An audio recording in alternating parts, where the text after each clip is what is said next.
Zakaj kandidiram za evropskega poslanca?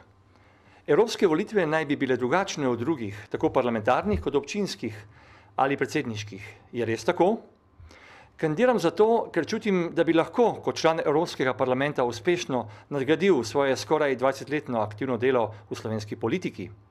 Vmes sem imel tudi priložnost, da sem bil leto dni, od marca 2003 do aprila 2004, opazovalec in nato 3 mesece član april, maj, junij Evropskega parlamenta leta 2004. Posebno dragocena izkušnja, ki je bila dana redkim, pa je bilo leto dni aktivnega spremljanja nemškega in portugalskega vodenja Evropske unije in nato pol leta vodenja okoljskega sveta ministrov Evropske unije. Enkratna izkušnja, ki bi mi pri delu v Evropskem parlamentu zelo koristila. Od različnih področij, kjer ima Evropski parlament pomembno vlogo, ki pa bo z uveljavitvijo Lizbonske ustavne pogodbe samo še večja, pa me posebej zanimajo 3 področja. Področje zdravja, področje trajnostnega razvoja in okolja ter področje podjetništva. Razumljivo je, da vsak kandidat izhaja iz okolja, kjer živi, tako na ravni države, regije ali občine, pa tudi iz dejavnosti, ki jo poklicno ali pa strokovno bolje pozna. Za Slovenijo vsekakor velja, da nam je članstvo v Evropski uniji prineslo marsikaj pozitivnega, pa če to priznamo ali ne. Po drugi strani pa še kako držijo ugotovitve, da še vedno premalo poznamo vse možnosti, ki nam jih članstvo daje. To seveda ne pomeni, da želimo samo jemati in ničesar dati. Ne nazadnje, Slovenija prispeva svoj delež denarja v skupni evropski proračun. V tej finančni perspektivi pa iz njega dobi več, kot sama vanj prispeva. Pod pogojem, da znamo vse možnosti tudi izkoristiti. Zato navajam 3 področja, za katera se kot kandidat še posebej zavzemam. Na področju podjetništva se zavzemam, da se v slovenski javnosti, še posebej pa med mladimi, poveča prepričanje, da je biti podjetnik v smislu podjetništva kot načina življenja dobra in pravilna izbira. Z evropskega vidika je potrebno še bolj dosledno informirati obstoječe lastnike malih in srednjih podjetij, da kar 90% vseh državnih pomoči podjetnikom ni potrebno odobriti pri Evropski komisiji.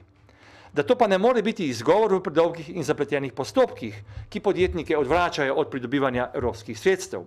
Podjetništvo, še posebej v času velike gospodarske krize, je lahko v pravilnem odnosu bank in vlad prava priložnost za delovna mesta, za redne prilive davkov in za inovacije v poslovnih procesih. Zato se zavzemam, da so banke dolžne, da bolj energično posojajo svoj denar tudi malim in srednjim podjetjem. Na področju zdravja se tudi kot zdravnik zavzemam za veliko podporo skupnega evropskega proračuna za odkrivanje in zdravljanje rakastih obolenj.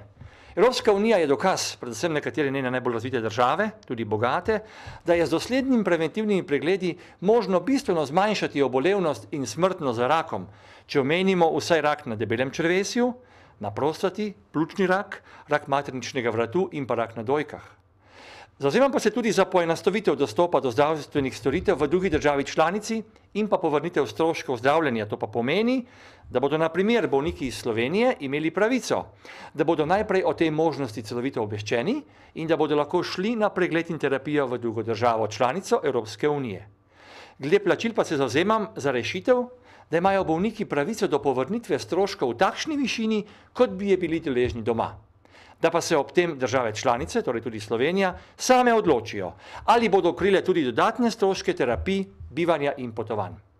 In še področje trajnostnega razvoja, tu se pa zavzemam, da se najprej v Sloveniji vzpostavi bolj pravičen davčni sistem, ki je celovit in poleg tvoje lastnine in prihodkov obdavči tudi tvoje onesnaževanje v navednicah. To pomeni, da se bistveno bolj obdavči energetsko potratna vozila in tudi druge načine netrajnostnega načina življenja.